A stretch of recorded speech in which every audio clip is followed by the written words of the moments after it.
volunteer at Columbus House for approximately 12 years or so. I focus mainly on the shelter, seasonal shelter for the men.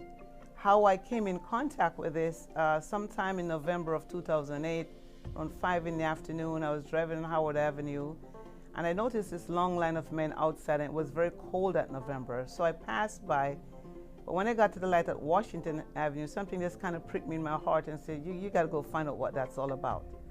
So I turned my truck around and I went there and I parked and got out, went inside, and I saw like 3 men who were doing intake of having these men come in this place that looks like a warehouse. So I said to him, how do you feed these men? And one of the gentlemen responded to me and said, through volunteers. I said, well, how can I be a volunteer? And I gave him my telephone number, and I think it was a Thursday afternoon, and I went on my way. Friday afternoon at work, I got a telephone call from someone, I don't remember the person's name, from Columbus House, and she says, are you Janice Hart? I said, yes, speaking. She said, did you want to volunteer for us? I said, sure. She says, how about this Saturday? I said, okay. And she said, the person that the group should have fed them have reneged on it. Do you think you can cook for them? I said, why not? But what was funny, I didn't ask her how many people. I thought it was probably about 50 people. And she said, do you think you can prepare a meal for 100 people? I said, sure I can. I got into gear that I think I never got, and I think I got all the adrenaline from the heavens. I left work, I went to Sam's Club at the time, and I purchased all the things I thought I need. And I came home, and if you know that I live in a condo, my kitchen could be a little 4x4 spot. I don't know how I operated in there, but I was successful in making a meal. Brought it down there myself. I found one guy that I know from work, and he came to the house and he loaded it in the car for me. And when he came, he said, I'll help you to serve it. So he helped me and served it, and that evening was such heartfelt. It's a feeling that I cannot express, how I felt to see how satisfied these men were. And when I told you I brought enough meat to feed 200 people. And then after I did that, I called the number back and I asked the person, how can I be on a schedule to help with these men? And from that day on, I went on a schedule to do that. In the same time, I just recruited a lot of volunteers for me. So I had people that would come to the house after I'm finished cooking, because I like to cook by myself. Being Caribbean, those guys really got a gourmet food. So then I recruited people to come with me to be my servers, and I recruited people from different walks of life. And when they came, their life was changed. So I actually don't have an organization, but I have an organization that's imaginable. So I call myself the hands without walls and the heart of gold. And that's how I recruit people to feed them. And I noticed that they were didn't have enough covers and stuff. So I actually did a blanket run at my job. I work at Yale Naval Hospital in the operating room for the last 30 years. So I got to work one day and I went to all the VPs and I said, I need to cover up some homeless men, and I need blankets from you, and you can order it on Amazon. I don't know why I said that, but they all did, and I had an overflow of blankets.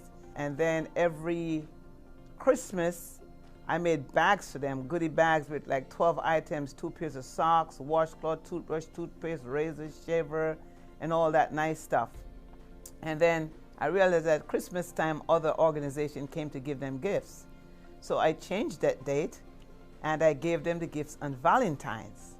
So on Valentine's Day, February 14th, I make over like 150 bags of toiletries, tie them with Red Bull, additional with candy.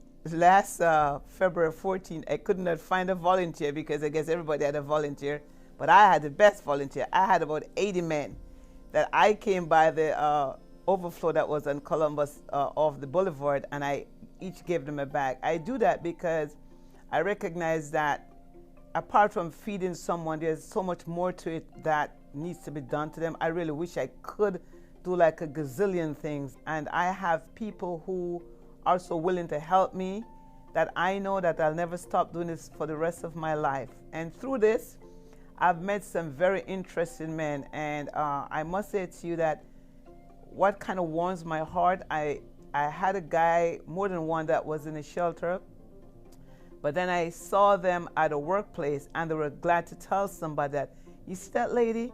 She fed me all this food, and he got his own apartment, and I bought him gifts for his apartment, and he's now living in an apartment. You know, those things just kind of they just kind of warm my heart. You know, life might just bowl you a curveball. And so I think everyone is a paycheck or a circumstance away from being homeless. So for me, it's not something I do because I want the praise or I want somebody to tap me on the shoulder. In truth and in fact, when Columbus House called me to say I was a recipient of an award, I was just overwhelmed, and I said, I'm collecting this award for all the volunteers that I have that you don't see, that come by to lift the stuff, to put in the car, to donate to me. And if I could shout them out, it would be so many of them, I would miss a name. But I also, from this experience, I wrote a poem because I have a book that I published. And the poem was titled, In the Land of Plenty, Man go hungry, man go homeless, man go lonely. In the land of plenty, man suffer at the feet in the land of plenty. No one cares in the land of plenty, but their hands like the angels of love that do care in this land of plenty. So it also behoves me to know that in a country where we live like this, that there's so much that still people go lacking. So if I can be the gap between a hungry person and somebody who get a meal to eat, I will be that gap until I take my last breath. So this award is the John Martinez Award, which I have the privilege to be awarded and accepted. And I accept this award on behalf of all the volunteers over the years who have stood by my side in their physical work, in their financial help, and also for Columbus House to have recognized what I've done over the years. I'm like a background singer. I don't mind if you look good on the front while I hold my chord in the back. But as I say before, that I will bless everyone that I can bless as long as I have breath. So although in the land of plenty, if it's Janice Hart alone, you'll never go hungry.